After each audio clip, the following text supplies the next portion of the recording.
Abraham n'avait pas à mentir pour sauver sa vie, ou le chrétien n'a pas à mentir pour sauver sa vie. Dieu n'abandonnera pas son enfant. Jamais. Il sera toujours là pour veiller puis pour le protéger. Toujours, toujours, toujours, toujours. Puis toujours, ça veut dire toujours. C'est tout le temps. On dit toujours, prend toujours un S, parce que toujours, c'est tout le temps. Il y en a toujours des toujours. Il y en a plein de toujours. Alors, le croyant n'a pas à faire de plan lui-même pour sa protection, comme Abraham a fait. OK, on va y aller, on va dire que tu es ma sœur, puis de même, je vais te protéger. Non, il n'y a pas à faire ça. Parce que Dieu est là, jour après jour, le protégeant et le guidant.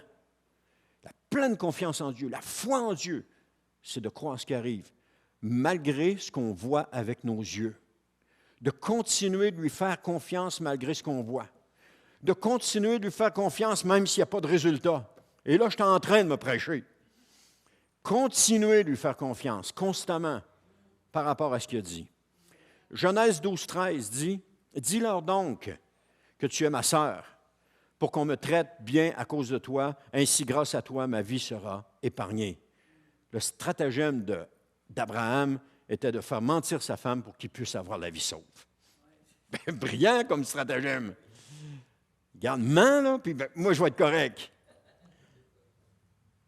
Peut-être pensait-il juste à lui, je dis peut-être, le texte ne le dit pas, mais peut-être qu'il pensait aussi à tous ces gens qui étaient venus avec lui en Canaan. Entre autres, il y avait Lot, son neveu, qui était avec lui, il y avait des servantes, des serviteurs qui étaient là, il y avait beaucoup de monde qui suivait Abraham. Et c'est peut-être dit, c'est peut-être préférable qu'il y en ait un qui meure pour tout le groupe, que ce soit elle plutôt que moi. Parce que moi, je vais pouvoir continuer à en prendre soin du groupe, mais elle ne pourra pas. Alors, c'est peut-être mieux qu'elle meure. C'est peut-être ça qu'il a pensé, je ne sais pas. On n'est pas là. Mais ça ne vous rappelle pas une célèbre parole de quelqu'un concernant Jésus? On voit ça dans Jean 11, 50, qui nous dit « Vous ne voyez pas qu'il est dans votre intérêt qu'un seul homme meure pour le peuple, pour que le peuple ne disparaisse pas tout entier. » Hein? Un seul qui meurt pour le peuple. Cette parole avait été prononcée par le grand prêtre Caïphe à l'époque de l'époque concernant Jésus, et il était en train de prophétiser sans le savoir. Alors, c'est ce que ce texte nous démontre, possiblement. Pour Abraham, il serait préférable que seule Sarah meure pour que nous ayons la vie sauve, pour qu'ils aient la vie sauve. Et des fois, c'est de même qu'on agit.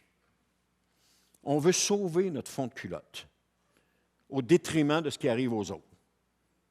Donc, on va mentir, on va trafiquer la vérité, on va essayer de se protéger, mais qu'importe ce qui arrive aux autres, ça n'a pas d'importance.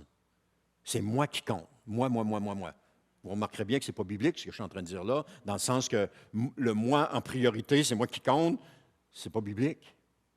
Parce que le Seigneur nous a dit d'être le serviteur de tous. Alors, de mourir à soi-même. Alors, ce n'est pas moi qui compte, c'est les autres qui comptent. Alors, s'il y en a un qui doit mourir pour les autres, bien, c'est moi qui dois mourir pour les autres. Ce n'est pas les autres qui doivent mourir pour moi. C'est moi qui dois mourir pour les autres. Et si chacun de nous, on avait cette pensée-là à l'intérieur de nous, au lieu d'essayer de protéger, comme j'ai dit, notre fond de culotte, qu'on protégeait celui des autres. Imaginez, si j'essaie de me protéger, je suis tout seul à essayer de me protéger. Mais si tout le monde essaie de protéger les autres, il y en a des dizaines et des dizaines qui essaient de me protéger. Je suis bien plus gagnant comme ça. Alors, si on essaie, si on s'abandonne entre les mains du Seigneur, si on laisse le Seigneur nous diriger, on n'a plus à craindre. On n'a pas à avoir peur. Parce que Dieu a un plan pour nous.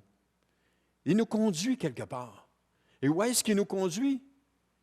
Il nous conduit vers la vie éternelle.